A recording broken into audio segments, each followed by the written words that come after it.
volunteers and employees of Catholic Peace Ministry and American Friends Service Committee.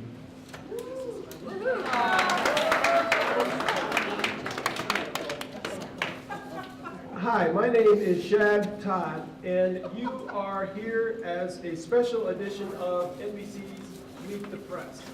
We decided to have a live studio audience here in Iowa, the home of the 2016 presidential caucuses. But even though I know all of you want to talk and want to hear about the presidential candidates for 2016, we are here instead to talk about the federal budget, the crisis in Washington. Will there be a government shutdown? We have with us in our studio, and sharing one mic in this intimate setting, a senator from the state of Iowa, Jolene Mertz.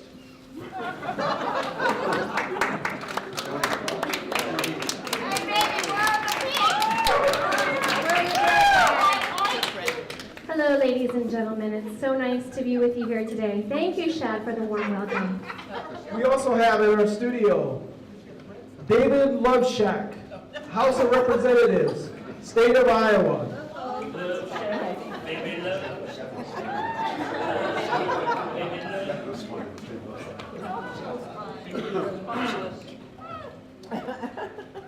So let's get things started here. We have Davey and Jolene, and the first question I have for you is, will there be a government shutdown this time around? Will there be a government shutdown? First to you, Jolene. Thank you, Shad. You know, I don't like to speak about government. I like to speak about the people. And I have to say that we need to sell more of what we make here in America, and we need to sell it over there, you know. And while we're at it, I think that we should create jobs, and I want to cut spending, cut government spending. That's extremely important, and I know most of you out there would agree with me today. I know everybody's talking about the deficit. So let's ask the Democrat in the House. President Obama has, in fact, introduced a budget. And where do you think that this is going to go? Do you think that there will be a government shutdown? Well, thank you, Chad. First of all, I need to welcome everybody and apologize. I've got spinal issues. It's difficult to stand up, and that's why I'm doing a very awkward sort of thing here. But to your question, I very much support the budget that the president has proposed. The challenge, of course, is always money. Where can we find money? There are always challenges, Representative Loveshack. There are always challenges, but we always overcome in America. We always overcome. Oh, I'm sorry, Chad. Did you? Yeah. I have a question for you, Jolene, and that is the House Majority Leader, John Boehner, has said that really there cannot be a deal with the president unless entitlement programs are cut. How would you respond to the House Majority Leader, who after all is in your party? I have a lot of responses, as you know, Shad. And for me, I'd like to talk about Obamacare. Obamacare has hurt families. Jolene, and the last 6 years of America, we have suffered. So we have suffered, and your new Republican Congress is here to work for you, and that's what I'd like to say. Yes. I'm glad you mentioned Obamacare, since I had mentioned that I had 3 questions about Obamacare. Is Obamacare a part of this budget, Representative Loveshack? Well, yes, I think it is an important part. I'm just wondering if maybe single-payer health care would help me stand up. That's my question.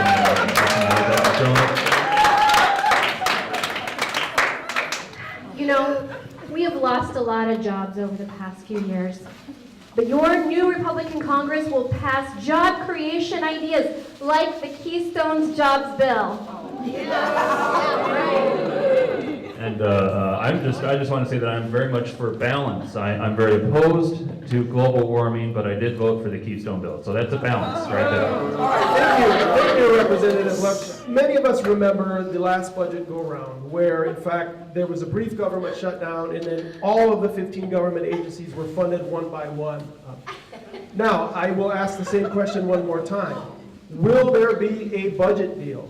where are we going to find the money to deal with President Obama's wanting more money for education and the things that you have talked about in the new Republican Congress, Jolie?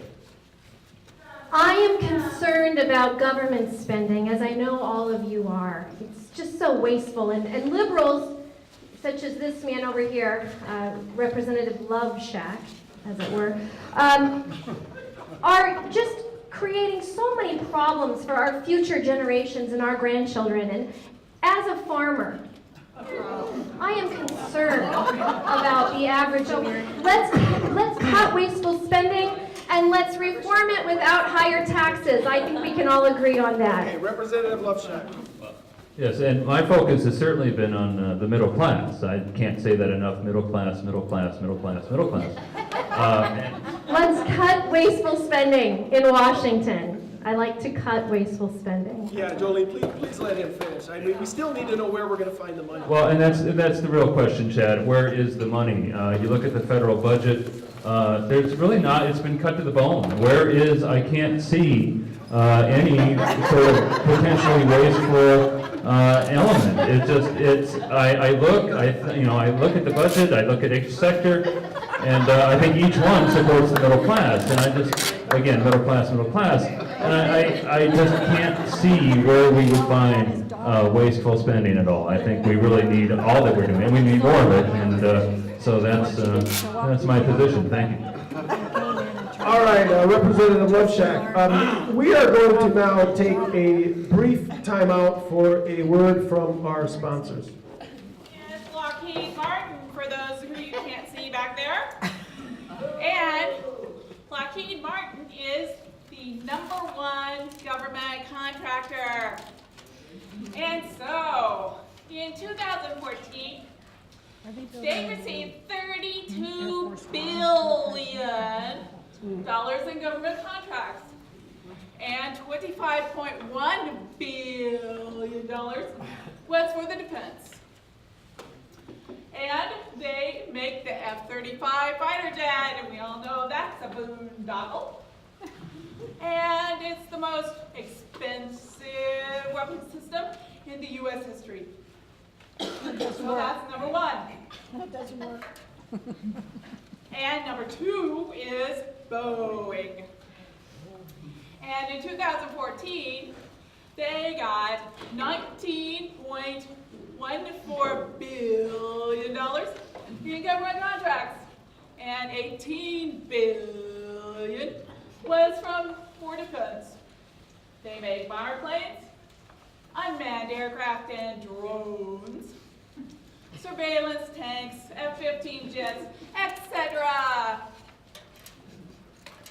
And then there is General Electric, but they're only #12.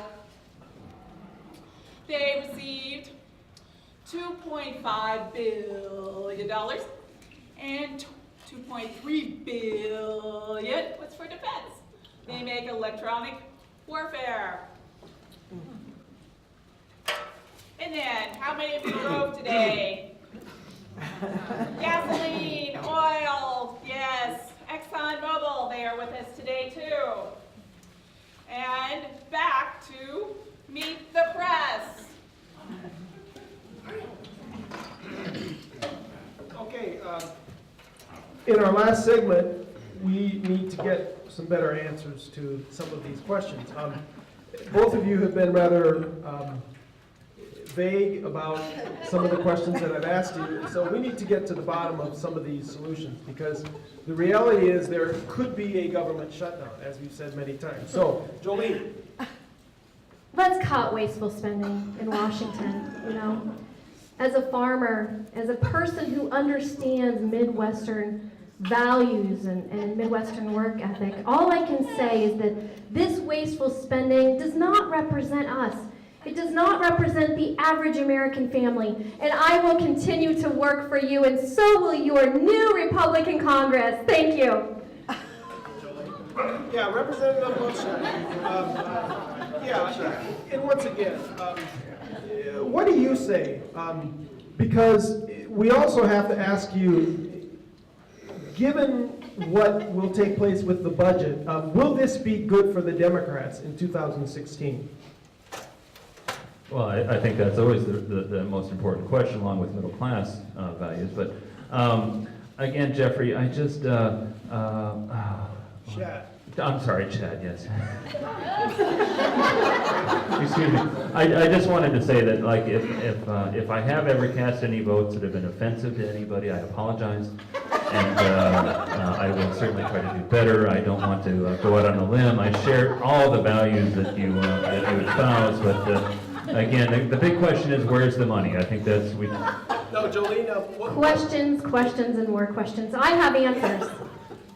I have a lot of answers, but Tell me what's good for the Republicans. We know that that's a question that you've probably answered about 1,238 times recently as you've spoken with members of the media, but what is good for the Republicans this go-round? Shad, there is so much that would be good for us. But as long as these liberals in Washington continue to spend, well, it's a sorry situation for our Well, grandchildren. Representative Lupshaw, That is what I she would makes a like to share. point. Where are you going to find the I money? am making a point. Where are you going to find the money? Well, I think, again, I agree that is the question. It's difficult to raise taxes in this environment, and then when you look at the federal budget, I just don't think there's any real place that you can, and there's nothing funny, okay? There's nothing funny about this problem. And those of you who are laughing out there, should be ashamed. But again, where's the money? Where is there in the federal budget? No one knows the answers to that. But what we do know is that wasteful spending. We're running out of time. Shad, it seems as though there are folks in the audience with questions, and I know that we can't answer those today. We're running out of time. But what I will say is one thing. I know where the real cuts should happen. You know where they should happen? Make this your last comment. They should happen in Washington. And I, for one, plan to make them squeal. Okay, we are glad that you were our studio audience tonight, and we must say it's time to go.